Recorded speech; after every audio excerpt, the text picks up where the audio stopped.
अपराजिता। राधा वल्लभ श्री। राधा वल्लभ श्री हरिवंश। राधे राधे महाराज जी, आपके चरणों में कोटि कोटि प्रणाम। महाराज जी, मुझे भगवान ने मनुष्य का शरीर दिया और सब अच्छी व्यवस्थाएं दी, परंतु जीवन में लगातार मिल रही असफलताओं से मेरा आत्मविश्वास टूट गया है, जिससे अकर्मण्यता और उदासीनता रहती है। जीवन पूरी तरह से दिशाहीन लगता है। ऐसा हम मान ही नहीं सकते कि किसी के जीवन में 100% असफलता ही असफलता है, नहीं मान सकते। क्योंकि दिन है तो रात आएगी, रात है तो दिन आएगा, ऐसा हम नहीं मान सकते। आपके जीवन में सफलता और असफलता दोनों का चक्र चलता है, दोनों सबके जीवन में आते हैं। हाँ, आपकी मांगे इतनी बड़ी हैं कि उनकी पूर्ति करने के लिए आपके पास कर्म सामग्री नहीं है, इसलिए आत्मविश्वास आपका टूट रहा है। अब आप हीरा का हार पहनना चाहो, जेब में 100 रुपया है और आप फिर भगवान को कोसो और अपने को कोसो, तो अगर 100 रुपया है तो आप 100 रुपये की ही कामना कीजिए, 100 रुपये की वस्तु की तो आपको परेशानी नहीं होगी। ऐसे ही आपका प्रारब्ध कर्म आया है, अब आप उसके अनुसार चलेंगे तो ठीक है, और उससे ज्यादा मांग करेंगे तो उसकी पूर्ति होगी नहीं, तो आप चाहे भगवान को कोसो चाहे अपने को कोसो, उससे कोई लाभ होने वाला है नहीं। इसीलिए विवेक की जरूरत है, ज्ञान की जरूरत है। क्या आप असफलता समझते हैं? आपको बोलना सिखाया, आपके कान है, कितनी सामग्री आपको भगवान ने दी, सफलता ही सफलता है। और आप हमको कोई ऐसे तो दिखाई नहीं दे रहे कि आप फटे पुराने कपड़े पहनो, किसका प्रश्न है? हाँ, तो आप भगवान को या अपने को क्यों निराश शब्दों में ला रहे हैं? आप आगे से आगे कामनाएं, आवश्यकताएं सबकी भगवान पूर्ण कर रहे हैं कर्म के अनुसार। आपको जो अत्यंत आवश्यक है वो भगवान पूर्ण कर रहे हैं। वायु फ्री, अभी बीमार हो जाओ, ऑक्सीजन लगवा, पैसा लगेगा, फ्री ऑक्सीजन भगवान दे रहे, जल दे रहे, पृथ्वी दे रहे, आकाश दे रहे, बुद्धि कहां देखो, आंख कितनी सुंदर हम सब देख सकते। किसी किसी की आंख नहीं, थोड़ी देर सोचो उसका कैसा जीवन होगा। कोई बोल नहीं पा रहा, कोई सुन नहीं पा रहा, कोई तीनों से रहित है, न बोल पा रहा न सुन पा रहा, अब उसका जीवन कैसा है? आप कभी भगवान को धन्यवाद दीजिए कि आपको कितना सुंदर जीवन दिया है और आप खा पी रहे हैं। आपने कभी वो गरीबी देखी है जिसके लिए आप कोसने के शब्द में बोले? वो गरीबी देखी है? आप तो बहुत ऐसा लग रहे हैं कि अच्छे घर से हैं, तो आप ऐसा क्यों बोले? नहीं, आप ऐसा बोले क्यों? आपने अपनी वासना को इतना क्यों बढ़ा दिया? आप ऐसी इच्छाएं क्यों कर रहे हैं कि जो आपके पास पावर नहीं है उससे ज्यादा आप कर रहे हैं? आप नाम जप कीजिए, आप तपस्या बढ़ाइए, आप सत्कर्म बढ़ाइए, उसके अनुसार आपको लाभ मिलेगा। यहां संसार में कुछ फ्री नहीं है। अगर कोई राष्ट्रपति बनी बैठी तो तपस्या की है, वो यहां फ्री नहीं है। अगर कोई अरबों रुपया में खेल रहा है तो उसने दान किया है, पुण्य किया है, तपस्या की तो है। अब पाप कर रहा है तो उसका परिणाम आएगा, सब नष्ट होगा। लेकिन पूर्व में उसने किया है, उसका फल उसको मिल रहा है। यहाँ 1 पैसा भी फ्री नहीं है, हमारे कर्म के अनुसार ही हमें मिलता है, हमारे कर्म के अनुसार ही जाता है। अब वर्तमान में तुम्हारी खेती क्या है? ये तो तुम्हारी पूर्व की खेती है। अब वर्तमान में आप क्या कर रहे हैं? महाराज जी, वर्तमान में सब चीजों की वजह से मतलब कोई भी काम शुरू करो उसमें मुझे उत्सुकता नहीं है। नहीं, यही गलती कर रहे हो। पूर्व की खेती तो बिगड़ी हुई थी हमारी, अब पूर्व को लेकर वर्तमान की बिगाड़ दे तो मूर्खता ही है ना।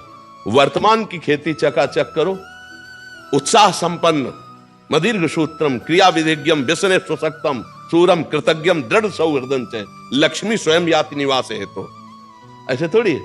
उत्साह से संपन्न रहो, हर सफलता को प्राप्त करने के अंदर और असफलता को रौंदते जाओ। 1 बार असफल होंगे, 2 बार असफल होंगे, 3 बार असफल होंगे, चौथी बार मुझे ज्ञान हो जाएगा मैं क्यों असफल हो रहा हूं, और उसमें निकल जाएंगे। ऐसा नहीं कि किसी के भाग्य में इतना ही लिखा है कि हर बार असफल होता ही चला जाए, ऐसा कभी हम नहीं मान सकते।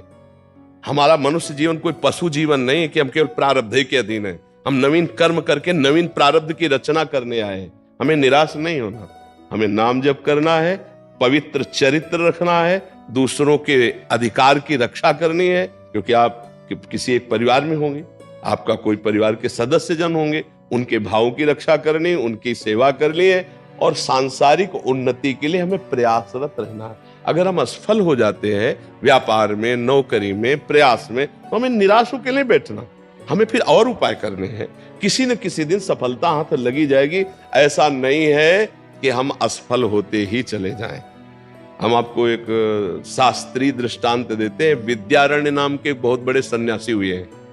वो गरीब ब्राह्मण के घर पैदा हुए थे, तो माता पिता के पोषण के लिए उनके पास व्यवस्था नहीं थी। तो वो चूंकि ब्राह्मणत्व में थे तो उन्होंने संतों का संग किया था, तो गायत्री अनुष्ठान किया। 24 लाख गायत्री का एक पुरस्चरण होता है।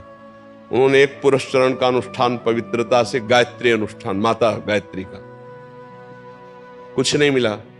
दूसरा अनुष्ठान, तीसरा अनुष्ठान, चौथा 23 पुरस्चरण की, 24 लाख गायत्री के 23 पुरस्चरण के। अब माता पिता पधार चुके थे, यौवन अवस्था से ऊपर अवस्था क्रॉस कर गई थी, गायत्री अनुष्ठान करते करते हार गए और उन्होंने सन्यास लिया। जीव ही सन्यास लिया तो आद्याशक्ति देवी गायत्री प्रकट हो गई और उनका बेटा, यहां से लेके ब्रह्म पदवी तक तू मांग, अभी तुझे दे दूंगी। तो उनका माता, अब तो मैं सन्यासी हो गया, जब मैं धन मांग रहा था तब आप क्यों नहीं आई? तो उनका, तुम्हारे 24 ऐसे महत पाप थे, 23 पुरस्चरण से वो सब नष्ट हो गए, एक और बचा था तो सन्यास ले लिया, उससे वो नष्ट हो गया। अब तुम देवराज इंद्र पद का, कुबेर का खजाना मांगो तो मैं दे दूंगी। बोले अब सन्यासी हो गया, मुझे इसकी जरूरत नहीं है। तो इससे हमको ये मिला कि जब तक हमारे पूर्व के पाप हैं तो वो हमको उन्नति में बाधा डालते हैं, हमारा प्रयास असफल हो जाता है। तो हमको साथ में भजन ही करना है, भजन भी करना है। हमें इसीलिए कहते हैं राधा राधा राधा राधा, कृष्ण कृष्ण हरि हरि, राम राम। जो नाम तुम्हें प्रिय हो भगवान नाम, वो नाम जप करो, क्योंकि वो नाम तुम्हारे उन पापों को नष्ट करेगा। 24 पुरस्चरण मतलब एक तरह से हुए, 23 पुरस्चरण एक सन्यास, तब वो निष्पाप हुए। तो अपने लोगों के पास कितना होगा पाप? 4 माला जपे हो, काम नहीं बना तो अश्रद्धा हो गई। सोचा ऐसा नहीं होता, वो 4 माला फ्री नहीं जाएगा, वो 23 पुरस्चरण फ्री नहीं गए। 24वां सन्यास लेते ही माता जी साक्षात प्रकट हो गए, कहा आप जो मांगो। तो उनका, बहुत बड़े महापुरुष हुए हैं विद्यारण सन्यासी जी, उनके बड़े बड़े ग्रंथ हैं, बहुत उच्च कोटि के महापुरुष हुए। तो हमारी ये प्रार्थना है, असफलता में हमको निराश नहीं होना, हमें रौंदना है इस असफलता को। हम मनुष्य देह प्राप्त करके भगवद अंश है, हम कोई पशु नहीं है कि हम असफलता में बस झुक गए, उत्साहहीन हो गए, भगवान से अश्रद्धा हो गई, जीने से अश्रद्धा हो गई और क्रियाओं से अश्रद्धा हो गए।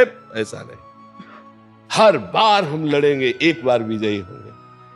जीवन में एक बार तो हम विजयी होंगे, हम परास्त करेंगे। 2 साधन चलना चाहिए, एक आंतरिक नाम जप और एक बाह्य प्रयास, तो हम सफल हो जाएंगे, बिल्कुल सफल। अर्जुन जी से यही भगवान कह रहे हैं, मैं तुम्हारे साथ हूं, मामनुस्मर युद्ध च, मेरा स्मरण और युद्ध कर। युद्ध माने कर्तव्य कर्म, अपने कर्तव्य में लगे रहो और मेरा स्मरण करो। स्मरण क्या करेगा? पाप को नष्ट करेगा। कर्तव्य क्या करेगा? आगे की उन्नति का रास्ता खोल देगा। अब हम लोग सही पूछो तो धर्म का आश्रय नहीं लेते, भजन का आश्रय नहीं लेते और मनमानी आचरण करते हैं। कोई बिरला ऐसा होगा जो अपने जीवन के चरित्र को पावन करके धर्मयुक्त चल करके ऊंचाई पर चढ़ना चाहे। नहीं तो ऊंचाई पे चढ़ना चाहता है, लेकिन जहां से ऊंचाई बनती है उसे खो देता है, तो वो ऊंचाई कुछ दिन के बाद उसकी मिट्टी पलित हो जाती है। ये हमारी बात ध्यान रखना। धर्म के बिना आज तक कोई ऊंचाई पर नहीं चढ़ पाया है। ऊंचाई पर चढ़ने के लिए चरित्र पावन और आपका विचार और उत्साह पावन। अगर चरित्रहीन जीवन रहा तो कुछ भी रुपया इकट्ठा कर लो, तुम्हें शांति नहीं मिलेगी। कुछ भी कर लो, शांति नहीं मिलने वाली। ये हमारा धर्म प्रधान देश है, ऐसा नहीं रहा है। और अब जो है नवीन पीढ़ी इस बात, धर्म क्या है किस, इससे कोई मतलब नहीं रह गया। चरित्र क्या है, इससे कोई मतलब नहीं रह गया। अब आप जैसे कहो कि ऐसा कैसे कह सकते हो चरित्र नहीं, तो आप हमें बताओ, आज इस लड़के से बॉयफ्रेंड गर्लफ्रेंड वाला जो संबंध चलता है, फिर इसके बाद एक शब्द आया है ब्रेकअप, फिर आया नवीन बॉयफ्रेंड, फिर आया है ब्रेकअप, फिर आया नवीन। अब जो हंसी में उनसे बात पूछो तो बोले 9 गर्लफ्रेंड, 10वीं, वो 10। इसको आप क्या कहेंगे? ये क्या हो रहा है हमारे समाज में? इसको क्या कहा जा रहा है? इसको बॉयफ्रेंड गर्लफ्रेंड को कुछ दिमाग में नहीं रखा जा रहा है, लेकिन अपवित्रता का संचार हो रहा है कि नहीं हो रहा? देह अपवित्र, मन अपवित्र, विचार अपवित्र, चरित्र अपवित्र नहीं है। हम मानते हैं दोस्ती करो, मानते हैं, लेकिन एक को स्वीकार करो और माता पिता की सहमति से पाणी ग्रहण करके फिर गृहस्थी धर्म का, तो वो पवित्र जीवन हो जाएगा। हम इस पक्ष में नहीं जाते हम इस पक्ष में, आज का जैसा समय है, अगर आपको दोस्ती भी करनी है तो एक से करो, खूब पहले परिचय बना लो, फिर एक से करो, और फिर दोनों माता पिता की शरण में हो कि हम लोगों ने दोस्ती की, यदि आपका अनुमति हो, आपका आदेश हो, और आजीवन फिर ब्याह करके घर गृहस्थी। ये कौन सा चरित्र है? हम दोस्ती के लिए नहीं रोकते, करो दोस्ती। शास्त्रों में सब वर्णन आया है, पिता ने छूट दे दी, आप वर्ण स्वयंवर क्या है, स्वयंवरो, स्वयंवर का वर्ण करो, वर्ण कर लिया। माता पिता को भी चाहिए कि ज्यादा उसमें न पड़े, अपने बच्चों के सुख में सुखी रहना सीखें, बच्चों को जिसमें सुख मिले। पर आज के बच्चे इन बातों को बहुत हल्के में ले रहे हैं, समझ नहीं रहे। तो उससे क्या हो रहा है, बच्चों की प्रवृत्तियां बिगड़ गई। अब वही बच्चे जब वर वरेंगे ना, तो वो ब्रेकअप वाला अभ्यास वहां भी आ जाएगा। तो ना वो पति पत्नी से आजीवन भाव रख पाएगा, ना वो पत्नी पति से आजीवन भाव रख पाएगा, और दोनों के जीवन व्यर्थ हो जाएंगे। इसलिए हमें लगता है कि अगर चरित्र पावन रखा जाए और हम धर्म पूर्वक चले, नाम जप करते हुए, और अपने कर्तव्य का पालन करें, तो उत्साहहीनता कभी नहीं आएगी, असफलता में भी उत्साहहीनता नहीं आएगी।